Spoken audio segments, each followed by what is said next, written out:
네, 안녕하세요. 정보 컴퓨터 이론 기본반 맡고 있는 김철님입니다. 오늘은 먼저 첫 시간으로 정보 컴퓨터의 작년에 2019학년도를 대비해 가지고 2018학년도에 나온 문제까지 해서 문제 출제 경향을 먼저 살펴보고 그 다음에 이제 이산수학 논리회로 순서로 강의를 진행하겠습니다. 먼저 출제 경향을 한번 살펴보면은요. 일단은 이수 과목이 쭉 있죠. 조금 이제 칠판이 좀 잘 안 보이긴 하는데 이수 과목들이 뭐 컴퓨터 교육론부터 시작해서 컴퓨터 프로그래밍, 데이터 구조 등등 해서 뭐 10여 가지의 그 과목들이 있습니다. 근데 이제 실제로 그 출제되는 문항수로 보면은 22문항이죠. 전공 A, 전공 B, 전공 A가 이제 14문항이고 그 다음에 전공 B가 8문항에서 22문항인데 그 22문항의 문제가 중에서도 어떤 과목에 대해서는 여러 개의 문제가 출제가 되고 또 어떤 과목은 그래서 전혀 또 출제가 안 되는 그런 경향들이 있어요. 그래서 그 경향을 한번 살펴보도록 하겠습니다.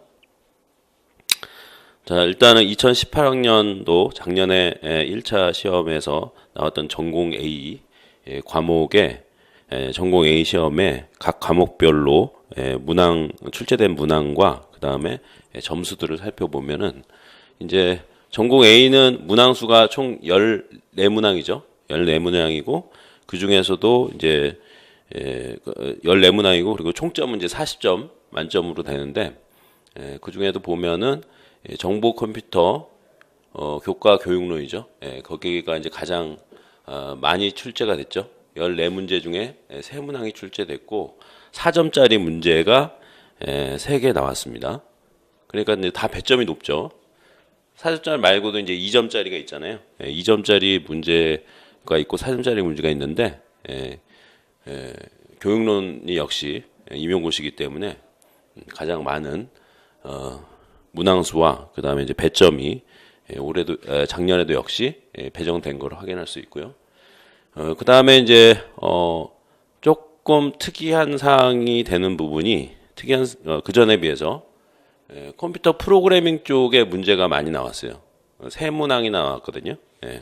그 전에는 보통 이제 한 문항 또는 이제 2문항인데 3문항 정도 나왔다는 얘기는 어떻게 보면은 좀 수험생 입장에서는 예전보다 난이도가 좀 낮아진 어떤 경향이 있죠. 뭐 C 프로그래밍 같은 거니까요. 일종의 물론 그 프로그래밍을 문제 푸는 데 있어서 거기서 이제 제공되는 그 안에는 물론 이제 알고리즘이라든지 데이터 구조의 그런 부분들도 포함되어 있긴 하지만 기본적으로 문제 푸는 데 있어서는 그렇게 큰 지장이 없기 때문에 난이도가 좀 쉬워졌다는 것을 확인할 수가 있습니다. 그리고 역시 그 전과 마찬가지로 데이터베이스는 항상 문제가 나오죠. 그래서 이번에도 역시 2문항이 출제가 됐고 그 중에서 이제 한 문항은 이제 4점짜리 문항이죠. 그리고 이제 컴퓨터 네트워크도 2문항이 출제됐고요. 그리고 이제 출제가 안 돼 있는 문항들이 쭉 있는데 거기 보면 이제 컴퓨터 구조 같은 경우에는 사실 이제 운영 체제하고 같은 영역으로 볼 수 있기 때문에 둘 중에 하나가 나오든지 아니면은 뭐 각각 하나씩 나오는 경향이 있는데 거기에 비해서는 작년 같은 경우에는 이 문항이 적게 나왔다라는 것을 확인할 수가 있어요. 그리고 이제 시스템 프로그래밍이 있는데 시스템 프로그램도 사실은 운영체제나 컴퓨터 구조하고 연결해서 생각해 볼 수가 있죠.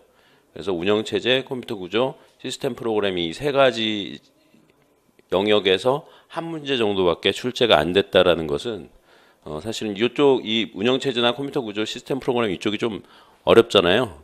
그런데 그런 거에 비해서는 문항에 한 문제만 나왔다라는 것은 좀 난이도가 그 전 학년도에 비해서 좀 낮아졌지 않았나라는 이제 분석을 해볼 수가 있을 것 같습니다. 그리고 오늘 수업을 하게 되는 이제 논리회로 그다음에 이산구조 부분인데 이산구조 같은 경우에는 별도의 이상 구조만 딱 떨어뜨려서 나오는 그런 문제는 여태까지 한 번도 출제된 적은 사실은 없어요. 이제 그러나 이제 논리 회로라든지 아니면 알고리즘 영역 이런 데에서 데이터 구조 이런 데 영역에서 이산 구조라고도 하고 이산 수학에 해당되는 직접적인 문제가 안 나오더라도 포함이 돼 있기 때문에 이제 어느 정도 알고는 있어야 되는 거죠. 예. 어떻게든 이제 문항이 직접적으로 나오는 것은 알고리즘, 그다음에 논리회로 이산 구조의 같은 영역일 수 있는데 그 영역에서 두 문제 정도가 나왔다 이렇게 보시면 되고요. 그 이외에 뭐 시스템 분석 설계, 그다음에 프로그래밍 언어, 그다음에 소프트웨어 공학, 인공지능 같은 항목들이 있는데 그래서 총 이제 16개 항목 그 과목 중에서 이 나머지 5개에서는 전혀 이제 문제가 출제 안 되는 그런 경향을 나타내고 있습니다. 자, 전공 B를 보겠습니다. 전공 B도 이렇게 크게 다르진 않죠. 그래서 전공 B 역시도 당연히 교육론이 당연히 배점이 제일 높죠. 그래서 이제 전공 A하고 전공 B의 어떤 이제 차이가 뭐냐라고 했을 때는 전공 A는 약간 단답형의 둘 다 주관식이긴 하지만 단답형의 문제가 나온다라고 했을 때 전공 B 같은 경우는 좀 서술형에 가까운 그런 문제들이 나오죠. 그래서 특히 이렇게 교육론 쪽에서는 10점짜리 문제가 반드시 하나 나옵니다. 굉장히 비중이 크죠. 40점 중에 10점이 해당되는 문제가 하나가 있다라는 것은 그래서 이제 이번 강좌에서도 이제 후반부에 교육론을 우리가 할 텐데 교과 교육론을 할 텐데 그때 좀 유념을 해서 준비를 하시면 좋을 것 같고요. 자, 그리고 나머지 뭐 과목들은 참고를 하시면 될 것 같습니다. 자, 그렇게 해서 지금까지는 이제 2018학년도 18학년도 작년 문제죠. 작년 문제를 살펴봤고요. 지금부터 이제 좀 살펴볼 것은 2000년부터 해서 2018학년도까지의 그 9년간의 물론 이제 중간에 시험이 없었던 그런 그 학년도도 있었죠. 근데 하여튼 그거를 뭐 일단은 그거는 예외를 처리를 하더라도 지금까지 2000년부터 해서 쭉 지금까지 10여 년 동안 그 출제되었던 것들을 이제 통계 분석을 좀 했습니다. 그래서 보시면은 글씨 잘 안 보이시는 부분은 프린트물을 좀 참조하시고요. 자, 보면은 당연히 역시 컴퓨터 교육론이 가장 많죠. 문항수가 가장 많이 됐다는 걸 알 수가 있고요. 그리고 이제 나머지 이 정보 컴퓨터 과목들 중에서 어떤 것이 문항이 많이 나왔는지 좀 눈여겨볼 필요가 있죠. 그래서 물론 요거는 그 약간의 그 이 문항 수기 때문에 점수로 또 따진 거하고 조금 다릅니다. 바로 다음 장에 나오지만 그래서 일단 문항 수만 봤을 때에는 두 번째 해당되는 게 운영 체제가 많이 나왔죠. 지금까지는. 그런데 좀 전에 2018학년도를 설명할 때도 말씀드렸던 것처럼 기존에는 이 운영 체제가 이 문항수가 많이 나왔다라는 것은 한 시험에서 운영 체제의 문제가 적어도 두세 문제가 나왔다는 얘기인데, 근데 작년에는 한 문제밖에 안 나온 거죠. 그래서 난이도가 낮아졌다라고 생각하기가 쉽다라는 겁니다. 그리고 이제 데이터베이스는 항상 예전부터 지금까지 꾸준히 문제가 출제되는 그런 과목이 되겠고요. 그 다음에 이제 컴퓨터 네트워크이죠. 그래서 이 두 과목은 난이도랑 상관없이 앞으로도 계속적으로 이 항목이 문항이 한 두 문제 이상은 출제될 수 있는 그런 영역이라고 볼 수가 있고요. 그리고 이제 컴퓨터 프로그래밍이 작년에는 이제 세 문제, 전공 A에서만 세 문제 나왔었죠. 그렇게 많이 나왔는데 불구하고 사실은 이제 통계로 따지면 그렇게 높지는 않아요. 물론 이게 상위에 속하긴 하지만 그 얘기는 뭐냐면은 과거에는 컴퓨터 프로그래밍 쪽에 문제가 그렇게 많이 나오지 않았다라고 봤을 때 최근에는 이렇게 많이 나오고 있다는 거죠. 근데 실제로 문제를 풀어보면 컴퓨터 프로그래밍 쪽 문제가 풀이가 오히려 좀 쉬워요. 다른 쪽보다. 그래서 난이도는 많이 낮아지고 있다 이렇게 볼 수가 있고요.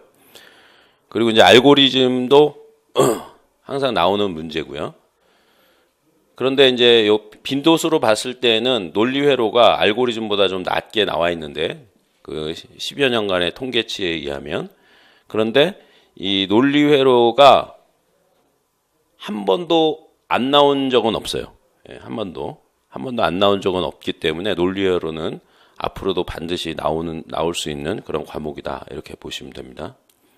그리고 나머지에 이제 뭐 이런 거의 없다시피 하는 것은 아예 안 나왔다라기보다는 아까에도 설명했던 것처럼 시스템 프로그래밍 같은 경우에는 컴퓨터 구조라든지 아니면 운영 체제 요거하고 연결해서 나오는 문제들이 있기 때문에 그쪽에다 편입을 시켜서 여기서 이제 제로로 나오는 거고요.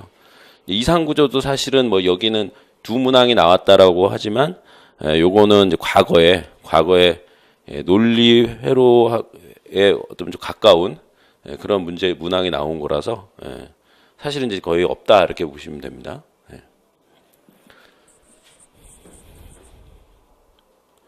자, 그리고 요거는 이제 점수로 환산을 했을 때 이제 누적이죠. 그러면은 어떤 거는 더 이게 많이 이 그래프가 오른쪽으로 더 치우쳐지는 게 있고 아닌 게 있고 마켓 그래프가 이제 그런 모습들을 보이죠. 자, 그런 거에 봤을 때는 이 앞에서 똑같이 이 운영 체제 쪽이 원래 굉장히 강한데 문제가 많이 나온다는 얘기죠. 나왔는데 작년에 유독 이상하게 문제가 한 문제밖에 안 나왔어요. 그래서 난이도가 지금 쉬워지고 있다 이렇게 볼 수가 있습니다. 자, 나머지는 이제 그 각 과목별로 이 분포도를 꺾은 그래프로 표시를 한 건데요. 이거는 그냥 참고하시면 될 것 같고. 이거는 이제 마찬가지로 점수로 환산했을 때는 이 그래프의 등락이 더 훨씬 커지죠. 그리고 이제 이건 과목별로 앞에서는 전 과목을 다 본 거고요. 이건 이제 과목별로 이렇게 쭉 보실 수 있습니다. 그래서 앞에서 지금 먼저 보여드리는 것은 빈도가 그래도 계속 어느 정도 있는 그런 과목들을 쭉 보여드리는 거고요. 자, 그래서 최종적으로는 그 이 각 과목별로 이제 빈도를 보는데 지금 여기 좀 안 보이죠? 이 밑에 거는 좀 프로젝트가 조금 밝기 때문에 잘 안 보이긴 하는데 요건 이제 프린트물에 있으니까 참고하시면 됩니다. 그래서 이 순위로 봤을 때 1순위부터 5순위가로 이렇게 분류를 했는데 1순위에 해당되는 과목들은 굉장히 빈도수가 높은 겁니다. 한 번도 문항이 안 나온 출제 문항이 안 나온 적이 한 번도 없어요. 굉장히 중요한 그런 과목들이니까 반드시 다른 과목에 비해서 더 많이 준비를 하셔야 될 것 같고 그 다음에 2순위 역시도 마찬가지예요. 여기도 한 번도 빠진 적 없어요. 그러니까 1순위는 두 문항 이상이 나왔다라는 거고 1순위는 한 문항 이상이 항상 나왔다 이렇게 보시면 됩니다. 그리고 3순위 부분부터는 이제 하얀색으로 좀 글씨가 보여서 잘 안 보이는데 뭐 데이터 구조, 프로그래밍 언어, 그다음에 정보통신 윤리, 소프트웨어 공학, 그다음에 이산 구조 뭐 이런 식으로 밑줄이 3위, 4위 이렇게 돼 있는데 특히 이 정보통신 윤리 같은 경우에 최근에 들어서는요 문제가 계속 나오고 있어요. 최근에 들어서. 그래서 이제 이거는 정보통신 윤리 과목을 강의할 때 또 다시 한번 얘기하겠지만, 그래서 의외로 이 정보통신 윤리는 문제도 되게 쉬워요. 쉬운데도 불구하고 왜 문제가 출제되느냐라는 부분을 좀 이따가 한번 다시 한번 그 말씀을 드리겠습니다. 종합적으로고요. 그런 것들이 하여튼 같은 레벨로 데이터 구조나 프로그래밍 언어하고 거의 같은 레벨로 출제가 되고 있다라는 거 말씀드릴 수가 있고요. 그 다음에 이제 소프트웨어 공학이 4순위, 그 다음에 5순위는 이산 구조, 시스템 분석 및 설계, 시스템 프로그래밍, 인공지능 이런 식으로 되어 있습니다.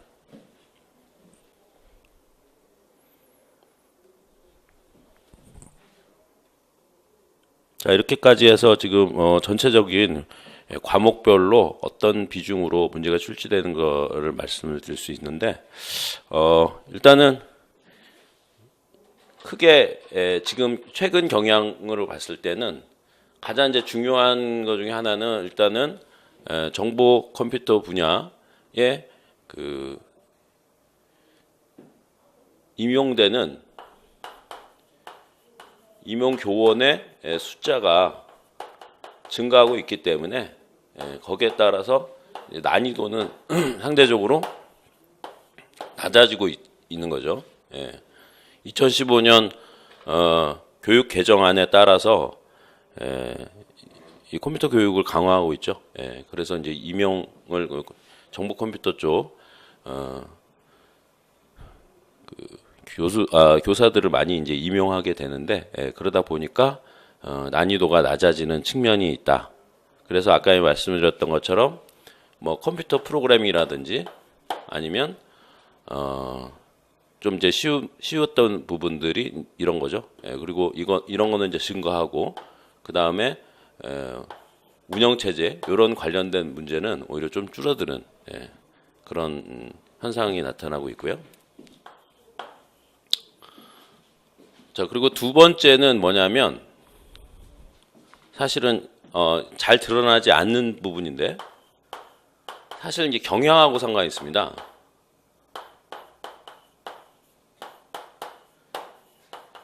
자, 이런 뭐 꼭 임용고시만 그런 건 아니고요. 거의 이제 모든 이제 이런 국가고시들은 해당되는 분야의 전문가라고 할 수 있는 학교에 계시는 교수님들이 많이 출제에 참여를 해서 문제를 내게 되는데 이제 이분들이 문제를 낼 때 어떤 경향을 따라간다 이거죠. 그래서 사회적인 영향을 받는 거죠. 근데 그럼 가장 최근에 각광을 받는 어떤 이 정보 컴퓨터 분야의 어떤 핵심 키워드가 뭐냐라고 했을 때는 이제 4차 혁명이라고 할 수 있죠. 4차 혁명이라고 했을 때 뭐 굉장히 이것도 할 얘기가 많겠지만 아주 간단하게 하면 그 어떤 이제 4차 혁명을 표현할 수 있는 어떤 단어들 가지고 만약에 얘기한다고 하면 뭐 대표적인 게 빅데이터죠. 빅데이터가 이제 그 중에 하나가 될 거고, 그는 이제 IoT라고 그러죠. 사물 인터넷 이런 것들도 해당될 거고요. 그리고 뭐 인공지능 이런 것들 뭐 AR, VR 뭐 이런 것도 해당되고요. 3D 프린터 뭐 이런 것들이 이제 해당되는 겁니다. 물론 이제 핀테크도 해당되고요. 그러니까 블록체인이죠. 핀테크도 여기에 해당되는 거고. 기타 등등 이런 것들이 이제 4차 혁명의 어떤 키워드라고 할 수 있는데, 자, 이런 관점에서 봤을 때, 이 컴퓨터, 정보 컴퓨터 교과하고 관련된 이게 눈에 들어올 수 있는 게 뭐예요? 이런 것들이죠. 빅데이터라고 하면 당연히 이거는 이제 그 데이터베이스의 이제 확장 개념이잖아요. 그래서 데이터베이스가 앞으로도 계속 꾸준히 나올 수 있다라고 이제 볼 수가 있고, 작년에도 마찬가지로 그래서 나왔던 거죠. 물론 이제 인공지능이 4차 혁명의 아주 굉장히 핵심 키워드인데도 불구하고 문제로 나온 적은 거의 없어요.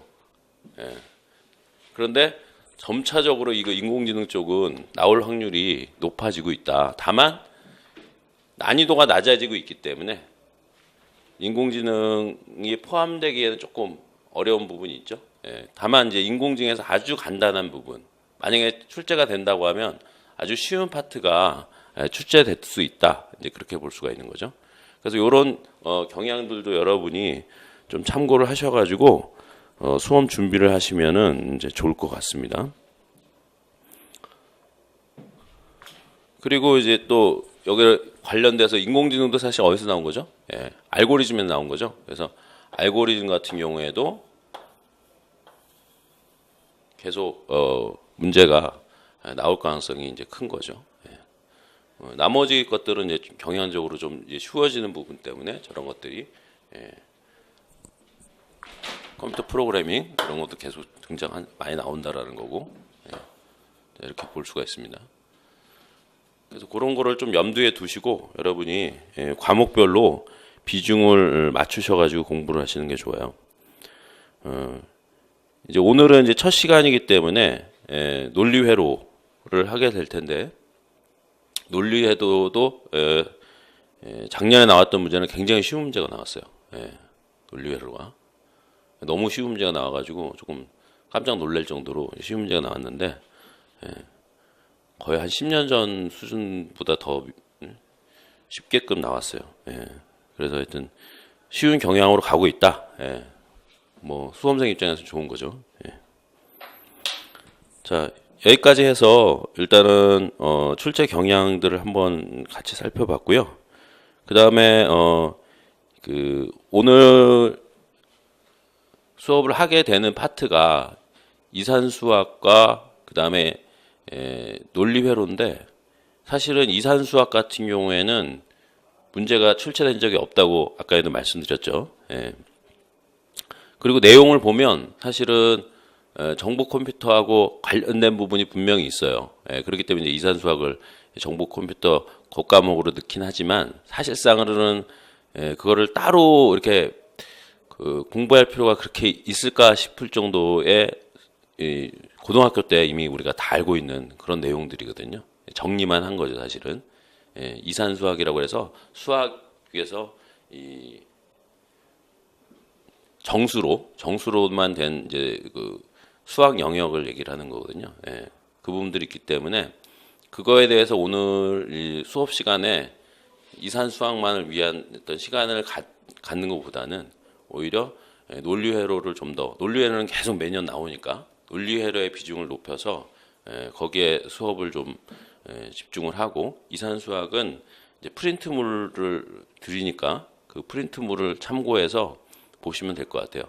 그리고 이제 이산수학을 보실 때는 이거를 막 공부한다 이런 개념보다는 용어들이 나오죠. 용어들이 이산수학에 그 용어들이 나오는데 그 용어를 내가 딱 봤을 때 아는지 모르는지 그러니까 모르면 좀 찾아봐야죠. 그죠? 예. 근데 아마 여러분이 딱 보시면 거의 알 거예요. 뭐 집합 같은 경우에 뭐 모르시는 분 거의 없잖아요. 예. 중고등학교 때 이미 다 했으니까.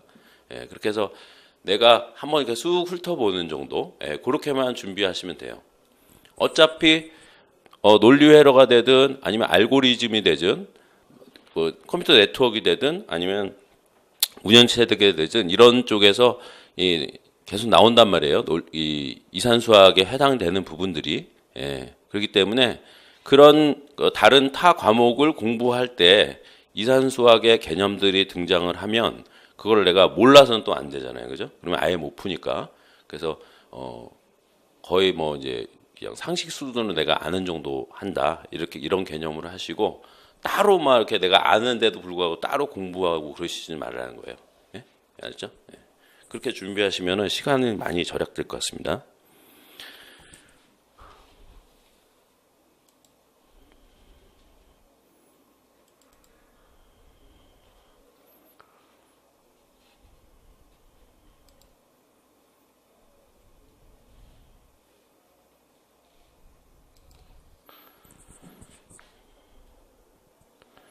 자, 그 강의는 이것도 프린트물에 있는지 모르겠는데요. 강의는 이게 이제 올해 준비하는 강의가 저희 프로그램에서 이제 이렇게 준비하고 있어요. 이제 3개월 단위로 해가지고 한 6개월간은 이제 이론 수업을 하는데 3개월 정도는 이론 중에서도 기본 이론에 해당되는 걸 하고 그 다음에 나머지 3개월은 그 중에서도 시험 출제 경향에 좀 더 집중해서 핵심적인 부분을 좀 더 깊이 있게 강의가 될 거고요. 그 다음에 세 번째 파트에 해당되는 부분은 이제 기출 문제 풀이하는 거죠.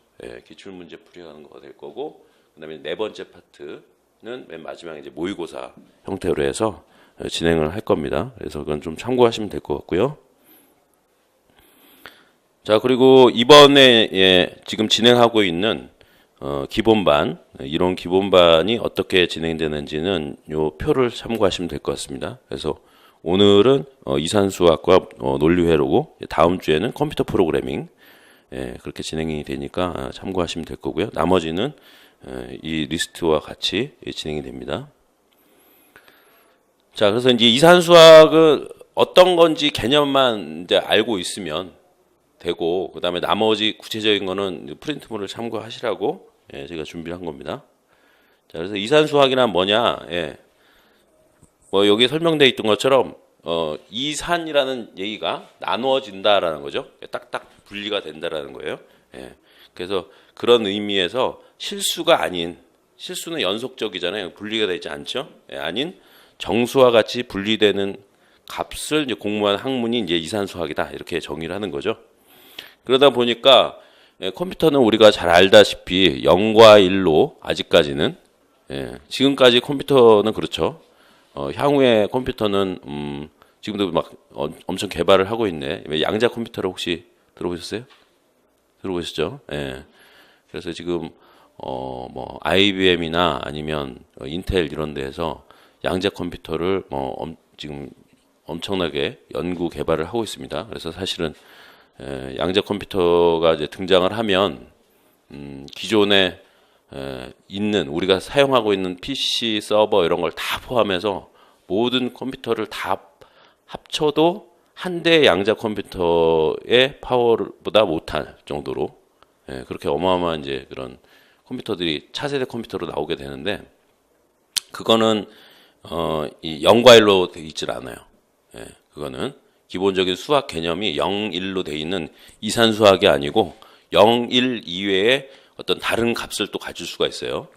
그러면은 이제 그때는 이제 이산수학이 아니죠, 사실은. 그런데 지금까지 하여튼 우리가 쓰고 있는 컴퓨터는 다 이산수학이란 말이에요. 0과 1로 이루어져 있기 때문에. 그래서 그런 이유 때문에 이산수학을 배우는 거죠, 컴퓨터에서. 자, 그리고 이제 당연히 연산, 이산수학의 이런 부분이다 보니까 컴퓨터에서 사용하는 연산들이나 수 이런 것들을 어떻게 연산을 할 것이며 어떻게 표현할 것인가, 이런 거와 관련된 부분이 이산수학에 나와 있는 거죠. 자, 그리고 그거 위에도 이제 논리, 증명 이런 것들이 있죠. 그래서 문제풀이, 이건 이제 알고리즘하고 좀 상관이 있는데 그런 내용도 이산수학의 주제로 나와 있습니다. 자, 그리고 이제 데이터 관리 쪽에 대해서 집합 이런 부분들 있죠. 이건 이제 데이터베이스하고도 관련이 있는데, 그런 이제 집합 개념들, 집합의 연산 이런 것들이 이산수학의 또 하나의 주제가 될 거고요. 그리고 이제 자료 처리 역시 마찬가지죠. 데이터베이스와 같은 자료 처리를 위한 이제 그럴 때 이제 행렬을 쓰죠. 자료를 행렬을 쓰기 때문에 그 행렬과 관련된 부분. 또 이제 함수 같은 거 있죠. 컴퓨터 프로그램 할 때는 함수 같은 거 우리가 만들어 쓸 수 있는데 그런 개념도 이산수학에서 다루고 있는 주제가 됩니다.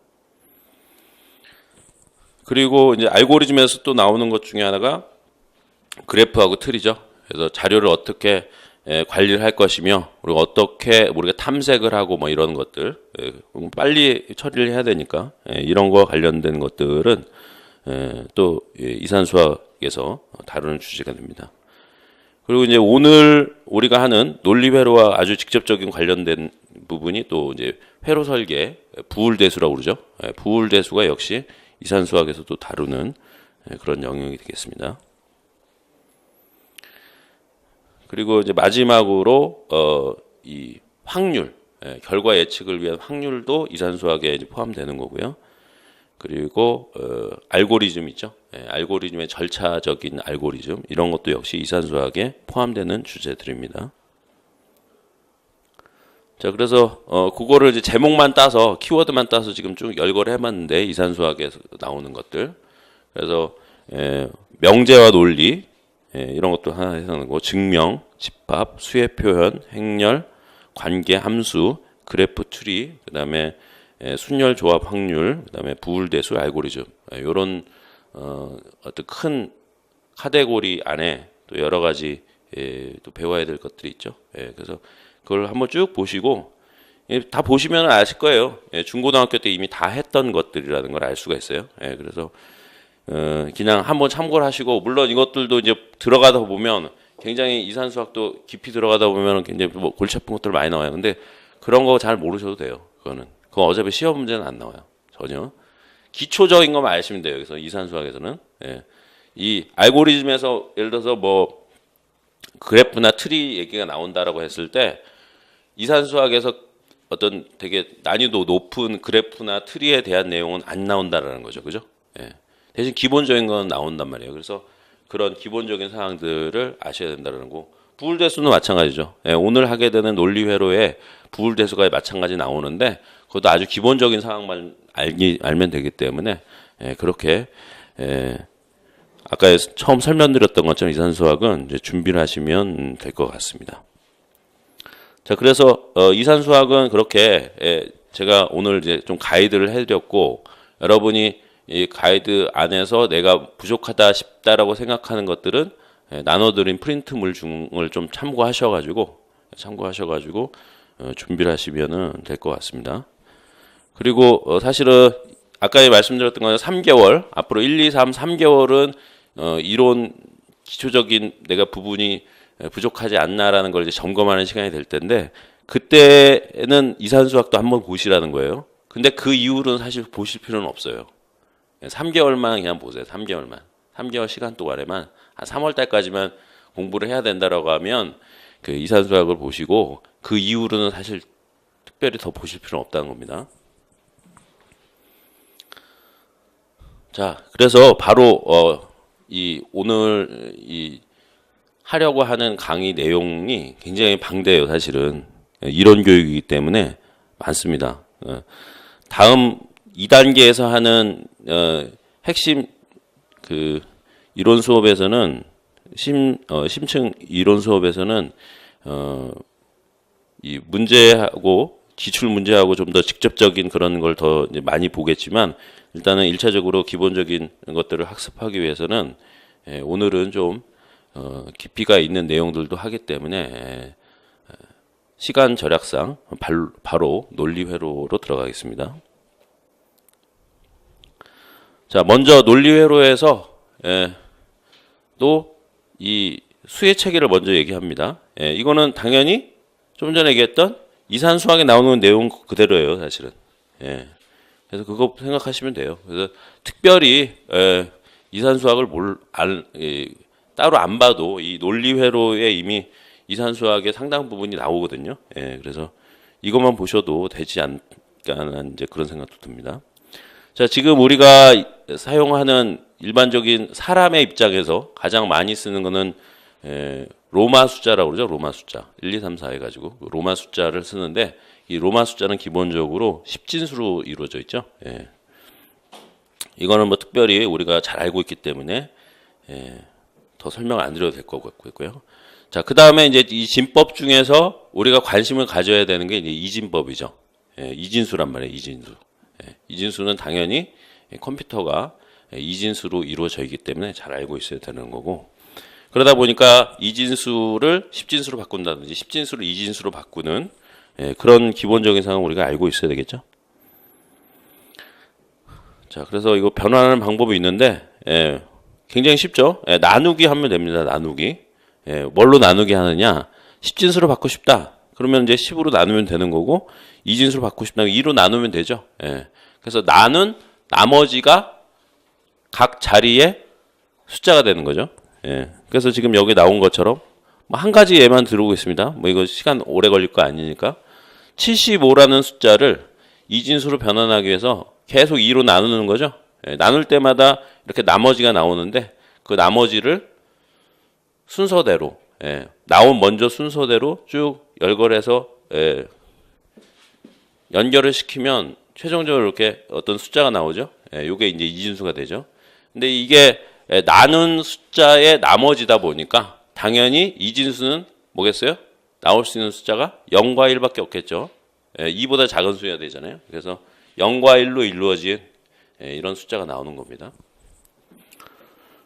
자, 이런 거는 직접적으로는 시험 문제 나오는 건 아니죠. 그냥 상식적으로 알고 계시면 되는 거고요. 뭐 십진수로 바꾸는 거는 뭐 더 쉽죠, 사실은. 예, 그러니까 이거는 생략하겠습니다. 자, 그러면은 이진수하고 십진수밖에 없느냐? 아니죠. 예. 8진수, 16진수 이런 것들도 있어요. 자, 근데 왜 8진수하고 16진수를 관심을 가져야 되느냐? 예, 8진수는 뭐예요? 예, 2의 3승이죠. 그리고 16진수는 2의 4승이란 말이에요. 예. 그래서 컴퓨터가 저장을 할 때 이진수로 저장을 하는데 이진수로 저장을 하다 보면 어떤 용량에 어떤 문제가 생기기 때문에 그거를 묶어요. 그죠? 이진수 단위로도 묶죠. 자릿수 단위로. 예, 그래서 묶다 보니까 세 자릿수를 묶을 수도 있고 네 자릿수도 묶는 경우가 있단 말이에요. 그래서 8진수나 16진수도 진법 변환이나 이런 것들에 대한 거를 우리가 잘 알고 있어야 되는 거죠. 예. 그래서 이거는 이제 표를 참고하시면 될 것 같습니다. 예를 들어서 이제 8진수 같은 경우에는 뭐겠어요? 예. 8진수 같은 경우에는 0부터 그 17까지 0부터 17까지 0부터 그 16 0부터 15까지의 숫자에 해당되는 것이 어떻게 표현하는지를 이렇게 나타낸 거죠. 8진수로. 예. 예, 보시면은 어떻게 했어요? 이게 쭉 숫자가 동일하게 10진수하고 같이 쭉 성장을 커져 나가다가 어디서부터 달라져요? 예, 8부터 달라지죠. 8진수니까. 예, 8진수는 8로 나눈 나머지라고 했으니까 0부터 7까지밖에 안 나오죠. 예, 그러면 그 다음은 어떻게 했어요? 예, 자릿수가 커지는 거죠. 그래서 10진수의 8은 8진수의 1, 0에 해당되는 거죠. 예, 그런 식으로 해서 이제 숫자가 증가하다 보니까 10진수의 15 같은 경우에는 8진수로는 이제 17이 되는 거죠. 16진수는 조금 다릅니다. 16진수는 어떻게 했어요? 16진수는 말 그대로 16으로 나눈 나머지예요. 근데 16으로 나눈 나머지가 당연히 제일 작은 거는 0부터 제일 큰 거는 15까지 돼 있죠. 근데 15로 이렇게 표현을 하면은 그게 헷갈릴 수가 있죠. 10진수하고 10진수의 15하고 헷갈릴 수가 있기 때문에 기호를 새로 만든 거죠. 그래서 10에 해당되는 게 A고 11에 해당되는 게 B 이런 식으로 해서 A, B, C, D, E, F까지 붙여 넣은 게 이제 16진수입니다. 자, 그리고 이진수의 뭐 덧셈, 뭐 이것 보면은 어렵지 않죠. 예. 뭐만 생각하면 되겠어요? 자리수 올라가는 것만 생각하면 되죠. 자리수 올라가는 거. 예. 그래서 뭐 덧셈은 그렇게 어렵지 않습니다. 예를 들어서 1 더하기 1은 뭐겠어요? 이진수 1 더하기 1은 원래 2인데 2가 어떻게 해요? 이진수에서 2는 한 자리 앞으로 오게 돼 있죠. 당연히 10이란 말이에요. 그래서 자리 올림이 발생하는 그거를 생각을 하시면 될 거고요. 자, 이제 문제는 음의 정수입니다. 음의 정수. 그러니까 여기서는 진수에서는 딴 거 기억하지 마세요. 이것만 기억하세요. 이것만. 음의 정수 표현하는 거. 음의 정수. 그죠? 예. 음의 정수를 어떻게 표현하느냐? 이진수. 예. 보수 표현이라고 합니다. 보수. 예. 그래서 보수를 알고 있어야 되는데 보수가 두 가지가 있어요. 1의 보수와 2의 보수. 근데 1의 보수는 조금 문제가 있어요. 그래서 2의 보수를 주로 많이 씁니다. 그래서 문제도 시험 문제 뭐가 나온다 하면 2의 보수와 관련된 시험 문제가 나오니까 여러분이 2의 보수를 만드는 방법은 꼭 기억해 두고 계세요. 별거 아닌데 시간 지나면 조금 까먹기 쉽거든요. 예. 자, 1의 보수는 되게 만들기 쉽죠. 여기서 나온 것처럼. 1의 보수 어떻게 만들어요? 0을 1로 바꾸면 그냥 되는 거죠. 1은 0으로 바꾸고. 반대의 숫자를 집어넣으면 되죠. 예를 들어서 00000 1은 111100 이렇게 바꾸면 되는 거죠. 그런데 1의 보수는 굉장히 쉬운데 2의 보수는 여기다가 뭔가를 더해야 돼요. 그게 뭐예요? 1을 더하는 거예요. 1을. 1의 보수에다가 1을 더하면 됩니다. 근데 1을 더하게 되면 자릿수가 변경이 없는 경우가 있고 변경이 생기는 경우가 있을 수 있죠. 변경이 생길 수는 어떻게 돼요? 경우에 따라서는 이 자릿수를 앞으로 넘어갈 수가 있죠. 그죠? 그건 버리는 거예요, 그냥. 버리면 됩니다. 그것만 유의하시면 돼요. 어떻게든 2의 보수는 1의 보수에다가 더하기 1을 한다. 그리고 그렇게 더하다 보면 자릿수를 넘어갈 수가 있잖아요. 그건 버려버린다. 이렇게 생각하시면 돼요.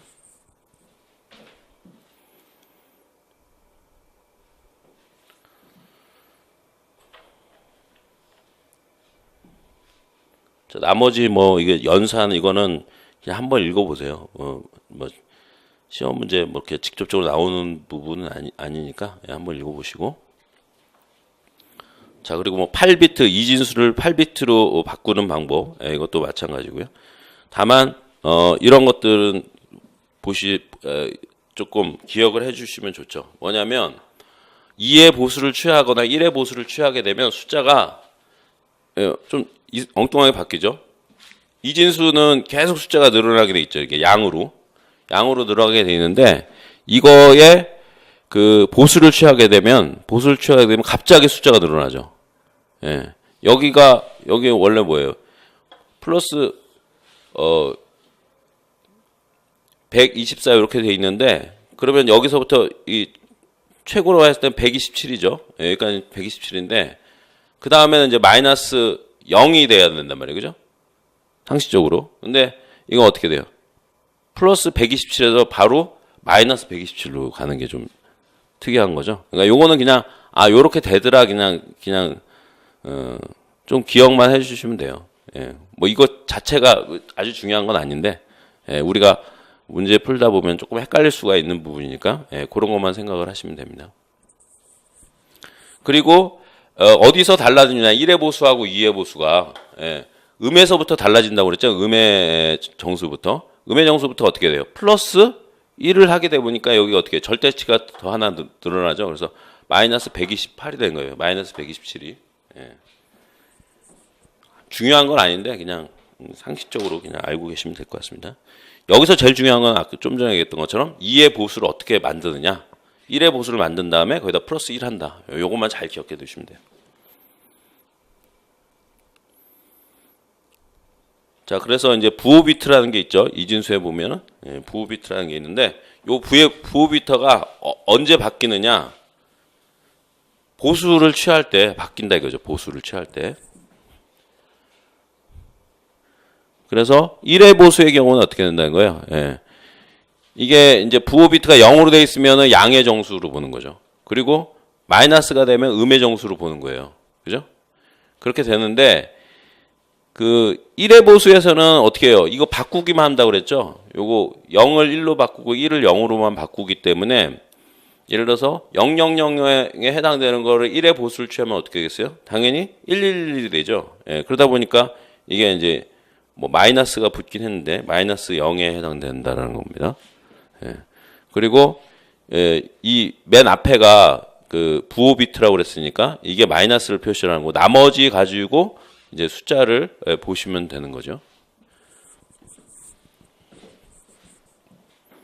그래서 요거는 왼쪽에 있는 거는 이제 그 일반적인 정수고 요거를 그 1의 보수로 취했을 때 이렇게 된다는 거죠. 그런 식으로. 자, 2의 보수는 이제 1의 보수하고 조금 이게 같은 화면에 있으면 좀 비교하기 편한데, 일단은 플러스 1을 한다고 그랬으니까 1을 더 더하는 경우 되니까 절대값이 더 크죠. 그런데 다만 앞에 마이너스가 붙어 있으니까 마이너스 8이 되는 거죠. 그러니까 요 앞에서 볼게요. 요 앞에서 1의 보수는 어떻게 돼요? 마이너스 예를 들어서 10000이면 마이너스 7인데 요거보다 플러스 1을 하니까 절대값이 하나 더 늘어나죠. 8이 된 거죠. 근데 부호는 여전히 1이니까 마이너스 8이 되는 거고요. 자, 뺄셈도 있는데 뺄셈은 사실은 이 보수가 뺄셈을 하기 위해서 필요한 거죠. 만약에 덧셈만 있다라고 하면 뭐 상관은 없는데 이 뺄셈을 할 때도 이 보수를 하는 거죠. 그러니까 뺄셈이라는 게 이런 거잖아요. 원래는 양의 정수 더하기 양의 정수는 당연히 양의 정수로 이렇게 나올 거 아니에요. 이런 식으로. 그죠? 이런 식으로 나온단 말이에요. 그런데 음의 정수의 경우에는 사실은 그게 빼기나 마찬가지죠. 더하기가 돼 있다고 하더라도 이렇게 되면은 사실 이거는 빼기에 해당되는 거잖아요. 그죠? 그런 것처럼 그러면 마이너스는 어떻게 빼기는 어떻게 하느냐? 사실은 먼저 어떻게 하는 거예요?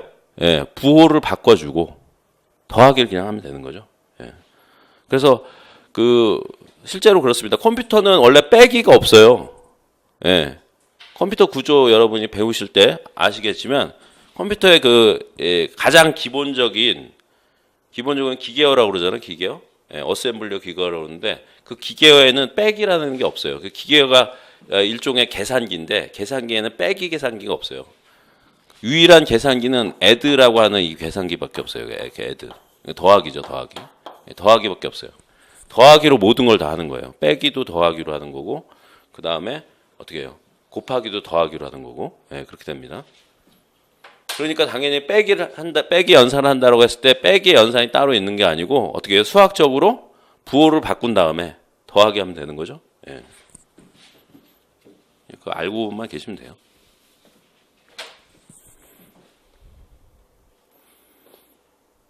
자, 나머지는 이거 읽어보십시오. 뭐 부호의 확장 이런 거 있는데. 예.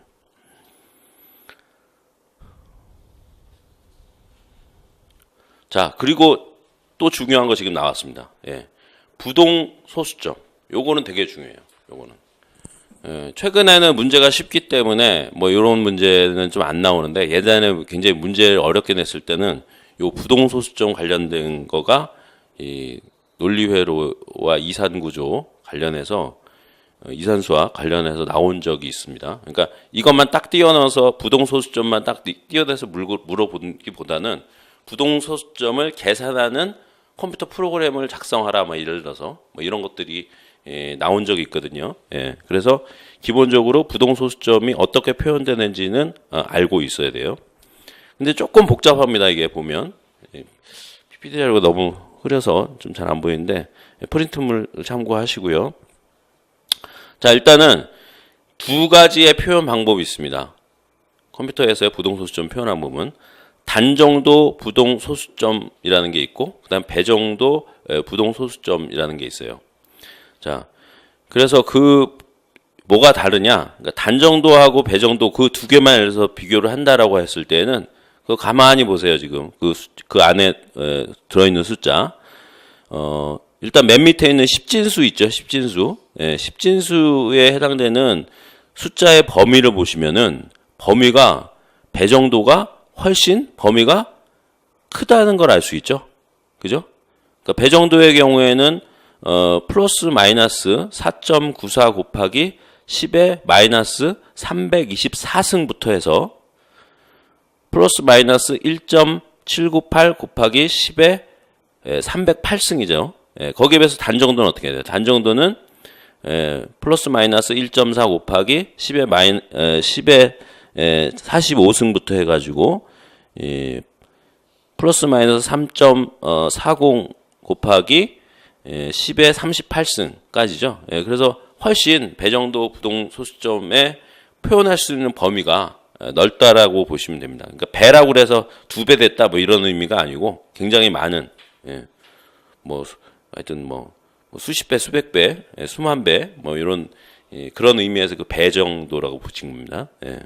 그래서 표현이 훨씬 많다 이렇게 보시면 되고 비정규화된 이진수, 정규화된 이진수 해가지고도 쭉 있는데 뭐 그걸 자세히 뭐 우리가 숫자적으로 알 필요는 없는 거고 다만 배 정도가 훨씬 범위가 넓다 이 정도만 알고 계시면 됩니다.